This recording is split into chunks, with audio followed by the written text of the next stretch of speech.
السلام علیکم ورحمۃ اللہ۔ آج ہم بات کریں گے زندگی میں ان سچویشنز کے بارے میں کہ جب انسان بالکل گر جاتا ہے تو وہ کن وجہ سے ہوتا ہے، اس کی وجوہات کیا ہیں، اور اگر ایسا ہو جائے تو ہمیں کیا کرنا چاہیے۔ تو اگر آپ اپنے آپ کو گرو کرنا چاہتے ہیں، زندگی میں آگے بڑھنا چاہتے ہیں نا، تو سب سے پہلے ماضی سے نکلو۔ اور انسان کا جو ایٹیٹیوڈ ہے نا، وہ بہت میٹر کرتا ہے اپنی لائف کو بیٹر بنانے کے لیے۔ So attitude is everything in life. Change your attitude, change your life. اپنے آپ کو تھپکی دینا شروع کر دیں، you are doing good in life. ایسے دن آئیں گے کبھی کبھی کہ آپ کی زندگی میں جب آپ کا اٹھنے کا بھی دل نہیں کرے گا، کہ لٹرلی آپ کو خود کو زبردستی خود کھینچ کر اٹھانا پڑے گا اور کہنا پڑے گا کہ نکالو خود کو ان ڈی موٹیویشن سے۔ جب کوئی مدد کو نہیں آئے گا، آپ بالکل اکیلے ہی رہ جائیں گے اور اکیلے لڑنا ہوگا آپ کو ہر چیز سے۔ تو یہ جان لیں کہ صرف آپ ہیں اور اللہ ہے، یہی مختصر سی زندگی ہے۔ باقی والدین ہیں، بہن بھائی ہیں، وہ بہت سنسیئر ہیں آپ کے ساتھ، لیکن کبھی کبھی انسان اکیلا ہی اس کو لڑنا پڑتا ہے۔ سو آئی تھنک کہ انسان کو اکیلے لڑنا سیکھنا چاہیے۔ تو اس کے لیے آپ کو اپنا ایٹیٹیوڈ چینج کرنے کی ضرورت ہے۔ اب تو اپنے آپ کو پہچانو۔ It all start your mindset, your attitude. Change your attitude, change your destiny. ہماری جو زندگی میں زیادہ مسئلے ہیں نا، وہ میرے خیال سے ایٹیٹیوڈ کی وجہ سے ہی ہوتے ہیں۔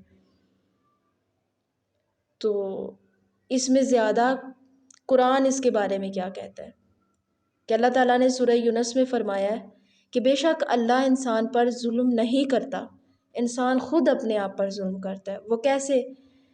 کہ آج کل کی اگر جو ینگ یوتھ ہے، اگر ینگ جنریشن ہے، اس کے بارے میں اگر بات کی جائے تو ان کا جو ایٹیٹیوڈ ہے نا، وہ ان کی زندگی تباہ کر دیتا ہے۔ اس کی میں کچھ ریزنز آپ کے ساتھ ڈسکس کروں گی، کچھ سچویشنز ہم ڈسکس کریں گے آج۔ کہ سب سے پہلے کہ کچھ ایسے لوگ ہوتے ہیں، آج کی اگر ینگ یوتھ کی بات کی جائے، جو کمفرٹ زون میں بیٹھنا ہے کہ بس جہاں ان کی اپنا ان کو بیٹر فیل ہو، جہاں انہیں سکون ہو، وہ کہتے ہیں کہ بس یہی ہماری زندگی ہے۔ وہ کوئی ذمہ داری نہیں لینا چاہتے اپنے اوپر کہ کوئی مجھے کچھ نہ کہے، جو ہو بس ہر جگہ اچھا ہو، خوشی ہو، سکون ہو، جو میں چاہوں وہی ہو۔ تو ایسے انسان کو سب سے پہلے ٹھوکر لگتی ہے، صرف اس کمفرٹ زون کی وجہ سے، کہ صرف وہ اپنے آپ کو کمفرٹ رکھنے کے لیے سب چیزیں ختم کر دیتے ہیں۔ تو جیسے ہی جب وہ اپنے اس کمفرٹ زون سے باہر آتا ہے نا، جب اس پہ ذمہ داریاں پڑتی ہیں، جب اپنے فرائض پورے کرنے کا وقت آتا ہے، تو پھر وہ برداشت نہیں کر پاتا۔ ایسے انسان کو پھر کبھی بھی ترقی نہیں ملتی۔ وہ موسٹلی وہ اپنی جو لائف کے اپنے ڈیسیژنز میں فیل ہو جاتا ہے۔ تو پہلی سچویشن یہ تھی کہ اپنے آپ کو کمفرٹ زون سے نکالیں۔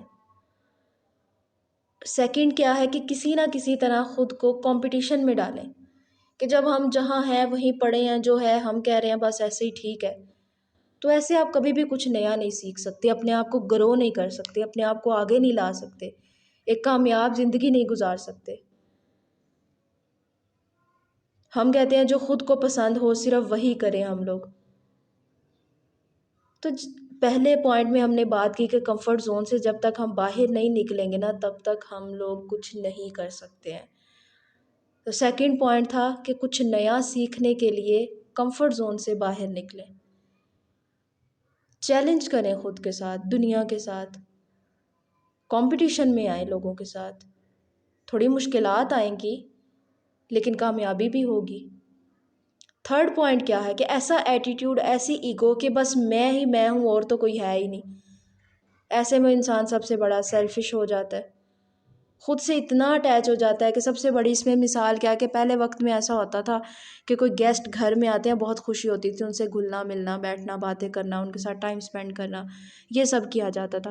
اب کوئی گیسٹ گھر سے آ جائیں تو بچوں کو کیا ہوتا ہے، انہیں بہت مشکلات پیش آ جاتی ہیں کہ اب ہمیں اپنا روم چھوڑنا پڑے گا، اپنا بیڈ چھوڑنا پڑے گا، ٹائم دینا پڑے گا کسی اور کو، اپنی زندگی سے باہر نکلنا ہوگا۔ وہ ملنا ہی نہیں پسند کرتے کسی کو، انہیں اچھا ہی نہیں لگتا کسی کا گھر آنا۔ تو جب انسان صرف اپنے آپ میں ہی ڈوبا رہے گا، اپنی زندگی میں ہی بس مگن رہے گا، تو وہ زندگی اس کو پھر بار بار گراتی رہے گی، ہمیشہ اس کو ٹھوکر لگتی رہے گی جب تک وہ اپنی میں سے باہر نہیں نکلے گا، جب وہ لوگوں سے نہیں دیکھے گا، ان سے سیکھے گا نہیں۔ آج کل جو کتابیں بھی وہ چیزیں نہیں سکھاتی ہیں جو انسان سکھا جاتے ہیں، تو لوگوں سے ملیں، ان سے سیکھیں، وہ ہمارے بہت کام آتی ہیں چیزیں۔ تو فورتھ پوائنٹ کیا ہے؟ Living in past. لوگ ہمیشہ ماضی میں ہی ڈوبے رہتے ہیں، اس میں گھرے رہتے ہیں، اور اتنا کہ وہ مایوس ہو جاتے ہیں۔ تو پاسٹ میں رہنے والا بندہ کبھی بھی آگے نہیں بڑھ سکتا۔ جب وہ بار بار پیچھے مڑ کے دیکھے گا، کبھی اگر فار ایگزامپل ایسا ہوتا ہے کہ کوئی ایک انسان ہے، جب وہ اپنے ماضی میں بہت خوش تھا، زندگی کی ساری آسائشات تھیں، سب کچھ تھا، پھر ایک وقت ایسا آیا، تھوڑا ڈاؤن ٹائم آیا اس پہ، اور وہ تھوڑی اس کی جو اتنی آسائشات والی اس کی لائف تھی، برینڈڈ لائف جس کو کہا جا سکتا ہے، وہ لائف اگر اس کی تھوڑی ڈسٹرب ہو گئی تو اونچائی سے وہ تھوڑا نیچے آ گیا، تو ایسے میں وہ اتنا ہو جاتا ہے، وہ پھر ماضی میں ہی رہتا ہے کہ میں ایسا تھا، میں ویسا تھا، اب تو یہ ہو گیا، اب تو کچھ بھی نہیں ہو سکتا۔ تو ایسا انسان کبھی بھی گرو نہیں کر سکتا، جو بار بار مڑ کے پیچھے دیکھتا ہے اور کاش کاش کاش کے لفظ اپنی زندگی میں لے کر آتا ہے۔ جب تک ہم کاش سے نہیں نکلیں گے، اپنے پاسٹ سے نہیں نکلیں گے، ہم کامیاب زندگی نہیں گزار سکتے ہیں۔ ہم کبھی بھی لڑنا سیکھ ہی نہیں سکتے، نہ لوگوں سے اور نہ خود سے۔ ایسے میں ہم مایوسی ہمارا مقدر بن جاتی ہے۔ تو آگے بڑھنے کے لیے ایک تو ہمیں کمفرٹ زون سے باہر نکلنا ہے، دوسرا ایک چیلنجنگ لائف گزارنی ہے، تیسرا اپنے ایٹیٹیوڈ کو تھوڑا سا چینج کرنا ہے، چوتھا پوائنٹ کیا ہے کہ اپنے پاسٹ سے نکل کر اپنے آج میں جینا ہے اور اپنے کل کو بیٹر کرنے کی کوشش کرنی ہے۔ تو اس سب کے لیے سب سے پہلے ہمیں خود کے ساتھ کمپیٹ کرنا ہے کہ اگر ہمیں کہیں پہ اکیلے لڑنا ہوتا ہے، اکیلے جینا ہوتا ہے، تو ہمیں مشکل پیش نہ آئے، بالکل ہم خود کو ختم نہ کر دیں۔ تو اکیلے لڑنا سیکھو۔